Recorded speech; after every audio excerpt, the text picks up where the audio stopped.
બગદાણાના નવીનભાઈના હુમલાની ઘટનાના પડઘા સમગ્ર ગુજરાતમાં પડી રહ્યા છે, ત્યારે કોળી સમાજમાં પણ હવે રોષ જોવા મળી રહ્યો છે. કોળી સમાજ મેદાનમાં છે.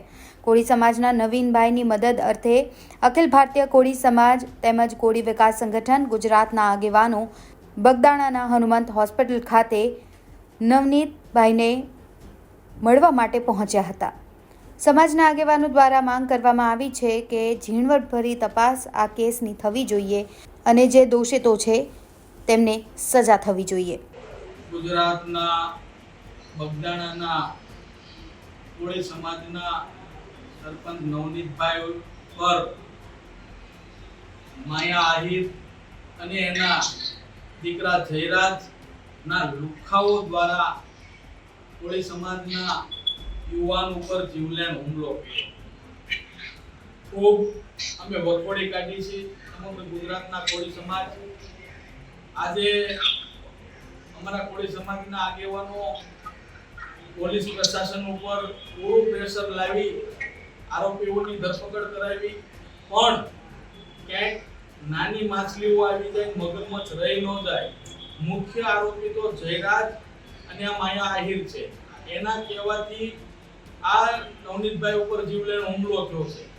જેથી કરીને જ્યારે એને મારતા ત્યારે વિડીયોના માધ્યમથી પણ બતાવતા તો પોલીસ પૂરેપૂરી તપાસ કરે, કોને વિડીયો બતાવતા ક્યાંક એવું ન બને કે નાની માછલીઓ આવી જાય, મોટા મગરમચ્છ રહી જાય. તો એ 100% વિસ્તારની અંદર પણ આ જયરાજ અને એના લુખાઓનો આતંક છે. આ લોકોને કાયદા અને વ્યવસ્થાનું ભાન કરવામાં આવે અને આ બંનેને જાહેર રસ્તા ઉપર સરઘસ કાઢવામાં આવે એવી સમગ્ર ગુજરાતના કોળી સમાજની માંગ છે. અને જે જીવલેણ હુમલો કર્યો એનો વિડીયો પણ વાયરલ થયો. જેમ ઢોરને મારતા હોય જાનથી મારી નાખવા સુધીની કોશિશ કરેલી છે. તો પ્રથમ તો પોલીસ આની અંદર 307 ની ગંભીર કલમ લગાડે, જીવલેણ હુમલો કર્યો છે. અને આ જે આરોપીઓને પકડ્યા એ સચોટ એની ઊંડાણપૂર્વક તપાસ થાય અને જયરાજ અને માયા આહિરને પણ એની અંદર ઉમેરવામાં આવે, કારણ કે મેન આરોપીઓ આ લોકો છે. એને જ્યારે ફોન કર્યો, એક તો જ્યારે સ્ટેજ ઉપરથી મોટી ફાકા બોલદારી મોટી વાતો કરે છે સંસ્કારની, પણ એના ખાટલે કોટ એના દીકરામાં સંસ્કાર નથી. જો એને એવું કહેવું જોઈએ તો એના જયરાજ અને દીકરાને એના બાપાને કહેવું જોઈએ તમારે જ આવું ન બોલવું જોઈએ, પણ બોલ્યા, માફી માંગી લીધી. ત્યાર પછી એના લુખાઓને મોકલી અને ભાઈ ઉપર જીવલેણ હુમલો કર્યો. કોળી સમાજ ક્યારેય સાચી લેવાના નથી.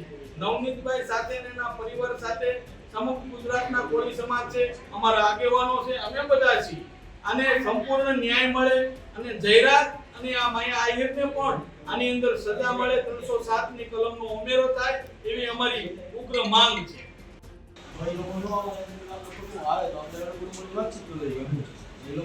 આવી ગયેલા હતા હોય ઘરે આવી મારી પાસે યાર મોટી ગઈ થોડી લોકો કયો હુમલો થઈ એટલે પછી એ લોકો એવું કે નહીં મારો છોકરો ટ્રેક્ટર લઈ ઘરે આવો એટલે એની છાવી એ કાઢી છોકરોને ફોન કરવાનો પપ્પા કોઈ છે ટ્રેક્ટરની છાવી કાઢી બરોબર. ત્યાં નાનો છોકરો બાઇક લઈને ઘરે આવ્યો, મોટી ગાડી બાઇક ઓછું તો બાઇક લઈને એટલે અહીંયાથી છાવી લઈને લઈએ. આપણે આવો હેન્ડી નો વચ્ચે કોઈ અધિકારી છે કારણે હું એ બધું પાછળ એટલે મને ક્રોસ કરી છે ગાડી વાળી તમારો કાંઈ બોલે. હવે હું કહું છું કે મારો વાક છે, મારી ભૂલ બોલું છું